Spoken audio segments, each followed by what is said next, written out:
So you're thinking about moving to Ponte Vedra right here in Northeast Florida. Whether you're thinking about retirement or to enjoy the wonderful weather that we have here, you're going to come across a lot of different opinions about the area. Some of that info may be true, some maybe not as accurate. So you may be wondering, what is it like to actually live here? The best places to buy a home, grab a bite to eat, things to do. What are the things that I need to know before I move here? Well, that's exactly what we're going to be talking about in today's video. We're going over the common concerns, the many pros and cons, and the many highlights of this coastal community. So let's get into it. So one of the first things you need to know about living here in Ponte Vedra Beach in the beautiful Sunshine State is that there, of course, are no state income taxes. The potential savings is bringing more and more people here every year, and for good reason. We've worked with buyers who relocate here for new jobs from states like New York and California, where state income tax can be as high as 10 to 12%. So that 10 to 12% can really make a huge difference in your buying power and give you that much more financial flexibility when you're looking to make your home purchase here in Ponte Vedra Beach, especially where the lifestyle and cost of living are just a bit higher than other areas in Jacksonville. When I say Ponte Vedra has a higher cost of living than these other areas, you might be wondering what that looks like for you. The lifestyle that Ponte Vedra offers is very luxurious. This is a community that really prides itself on upscale housing, amenities, shopping, and restaurants. And for many, the price tag is justified because of that. So when you total up your expenses for things like HOA and CDD fees, different local memberships, maybe a golf cart for the family, you'll see that the lifestyle is very upscale and high end. Now, like any other area, there are of course different options for how you choose to live that lifestyle, like with your housing, for example. At the time of shooting, price ranges in Ponte Vedra Beach for single family homes are ranging from $415,000 up to $11 million. If condos or townhouses are more your speed, those are currently ranging from $230,000 up to $3 million. But the awesome thing about Ponte Vedra is that you really have so many options for housing. Oceanfront, apartments, rentals, duplexes, intracoastal, 55+ communities, gated communities, country clubs, beach clubs are all different types of housing options you'll have when moving here. If you're liking what you're hearing in this video so far and you're thinking about making a move to the Northeast Florida area, be sure to reach out to our team of local experts at info@theroccogroup.com. Now, back to the video. One of the other things you'll find about Ponte Vedra Beach is that it is a very neighborly community. The people that live here often say that Ponte Vedra gives small town vibes, which is something you might not expect given that it's a place full of so many upscale amenities and lifestyles. Nocatee is a great example of one of the many different communities in Ponte Vedra that offers this. And while only part of Nocatee is actually comprised of Ponte Vedra zip codes, it's a master plan community that really represents what people love about living in Ponte Vedra, where you can meet new neighbors and friends and enjoy activities with them right within your neighborhood. I talked about 55+ communities earlier, and that's one of the many things that has made Ponte Vedra attractive in recent years. So a lot of people who are either just retiring or retiring soon are looking forward to moving down to this area so they can enjoy that coastal lifestyle and unwind with people who are similar in age. Now, moving on to our next topic, if you've done any research on Ponte Vedra at all, or just St. John's in general, what you will find in addition to the upscale community feel is that you have top-rated public schools here. Now, if you visit greatschools.com, you'll see where families have given high ratings to Ponte Vedra public schools for different criteria, especially things like test scores and college readiness. And if you're a family that prefers to send your children to private school, there are a number of great options for those as well. One of the things I like to explain to people who've maybe never been to Ponte Vedra before are the differences between North Ponte Vedra and South Ponte Vedra. The north side of Ponte Vedra is where you'll find more of those gated and beach communities, as we mentioned earlier, as well as large shopping centers, amenities, and attractions. Now, the further south you travel, you'll start to see lots of really beautiful preserve and nature, and the homes in this area are definitely more quiet and secluded compared to the busier areas of North Ponte Vedra. So it definitely attracts a lot of people who want access to those things, but like to be a little bit more removed from the action, or even seeking a home right on the ocean and closer to the intracoastal. Now, in North Ponte Vedra, Sawgrass Village is the large shopping center in the area, right off A1A, which has all kinds of stores, restaurants, and conveniences. You can get bike rentals or stop into different boutiques or get your groceries from the Publix here. But one of the big highlights in the area are the restaurants.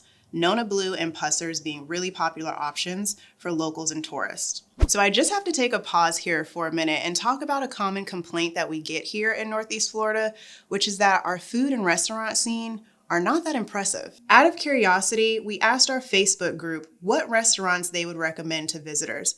So I have a list of 5-star recommendations that I want to read off to you to give you an idea of what's here. We have Palm Valley Fish Camp, Barbagene's on the Water, Valley Smoke, Trailer Park in Nocatee, Poppy's Italiano, and Anejo.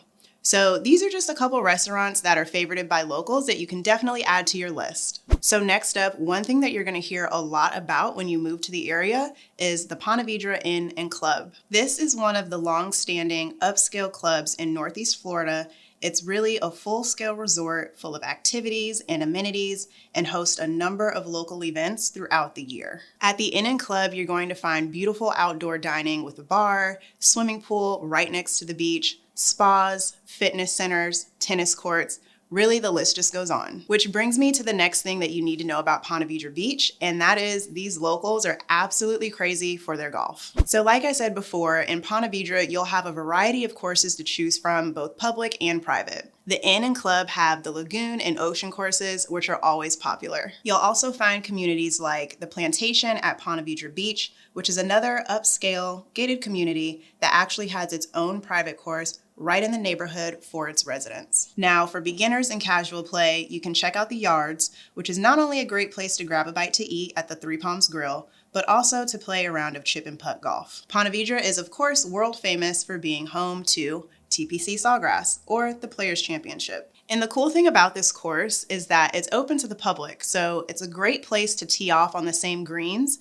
as some of your favorite pro golfers. Now, if you're unfamiliar with the Players' Championship, this is a huge tournament that happens every year in Ponte Vedra Beach, and it's probably the biggest tourist event that happens every year. You'll have people coming in from all over the country for this tournament, and you have to be mindful of the increased traffic and tourism that's going to be taking place around that time every year. This can be really frustrating for locals because even outside of this time of year with increased tourism, Ponte Vedra can be very difficult to get in and out of. Which brings me to the next thing you need to know about the area, and that is traffic. A1A is the major road that runs through Ponte Vedra, and like I said, this road can be difficult to get in and out of. If you're driving into Jacksonville for work, you can expect backups and traffic delays, and so you'll want to be mindful to add on that extra time to your morning and afternoon commute around typical rush hour times. If you're used to larger cities, you may be familiar with having different ways to get around or different routes that you can take, but what you'll find moving to Ponte Vedra is that the infrastructure is not quite set up that way. You can expect to be driving around a lot if you move to Ponte Vedra, and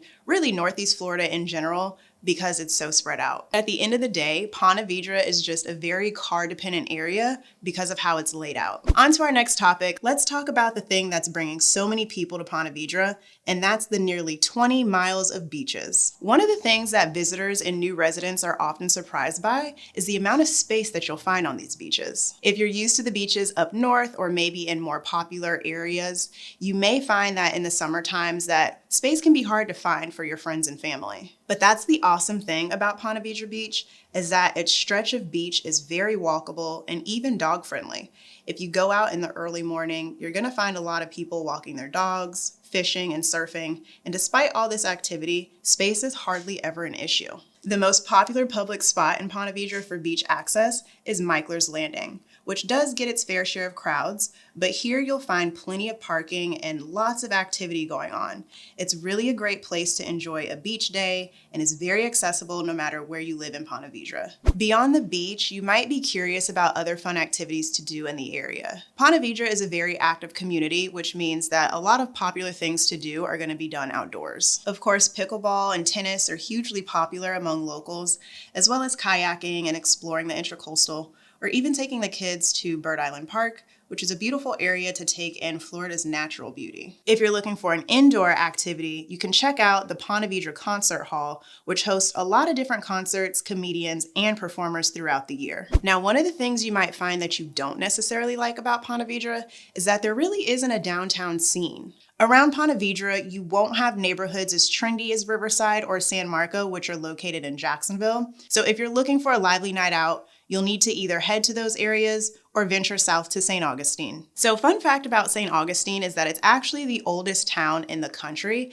and this is a great city to go for date night or hanging out with friends and taking in all the different things to experience there. There are countless museums, restaurants, events, and sightseeing experience to be had, and this city really can't be experienced all in one day, which is why you may find yourself going there multiple times throughout the year for different events like Nights of Lights or St. Augustine Lions Seafood Festival. Moving on to our last topic for today, let's talk climate. Now, something we've talked about a lot on our channel is the summer weather, which is a huge plus for people moving to the area, but also a major complaint for many that live here. If you've never visited before, one thing you need to be aware of is that 1 minute you can have beautiful blue sunny skies, and then 5 minutes later you can experience a torrential downpour. This is extremely common when you live in Ponte Vedra, especially in the summer months.